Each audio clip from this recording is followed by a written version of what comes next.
স্বাগতম বন্ধুরা, অত্যন্ত একটি গুরুত্বপূর্ণ ভিডিওতে।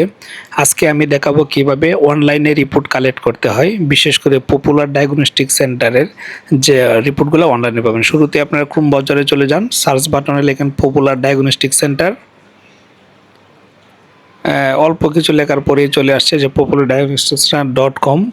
এখানে ক্লিক করুন, তারপর একটু নিচে স্ক্রল করে যান, দেখতে পাবেন online report download patient portal. আপনি দুই জায়গা থেকে ডাউনলোড দিতে পারবেন। আমি অনলাইন রিপোর্ট থেকে ডাউনলোড দিব। তো শুরুতেই আপনার এখানে যেটা করতে হবে, ব্রাঞ্চ সিলেক্ট করতে হবে। আপনি কোন ব্রাঞ্চ থেকে টেস্টগুলো করিয়েছেন সেটা। আমি ধানমন্ডি ব্রাঞ্চ সিলেক্ট করলাম। এখানে দুইটা আপনি বক্স দেখতে পারবেন। প্রথমে লিখবেন আপনার ইউজার আইডি হিসেবে আপনার মানি রিসিটে যে ইউএস আইডি আছে শুরুতেই সেটা বসাবেন, এবং পাসওয়ার্ড হিসেবে আপনার যে নাম্বারে রেজিস্ট্রেশন করছেন সেটার মোবাইল নাম্বার এখানে বসাবেন। বসায় লগ ইন করলে আপনি আপনার রিপোর্টের হিস্ট্রিতে চলে যাবেন। তো লগ ইন হচ্ছে, একটু সময় নিচ্ছে।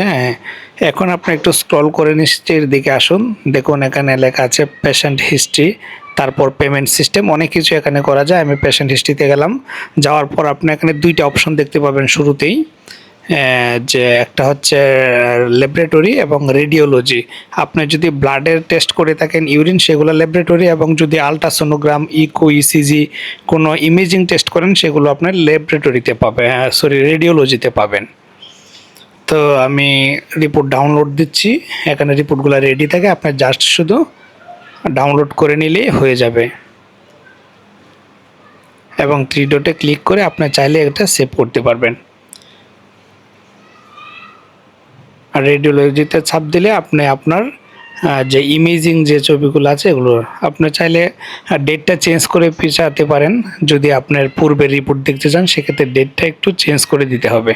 হ্যাঁ, উপরে যে পেশেন্টের ফ্রম এবং টু আছে এই ডেটগুলো আপনি চেঞ্জ করবেন যদি আপনার রিপোর্টগুলো বেশ 2-3 মাস আগের অথবা পুরনো রিপোর্ট হয়ে থাকে সেক্ষেত্রে।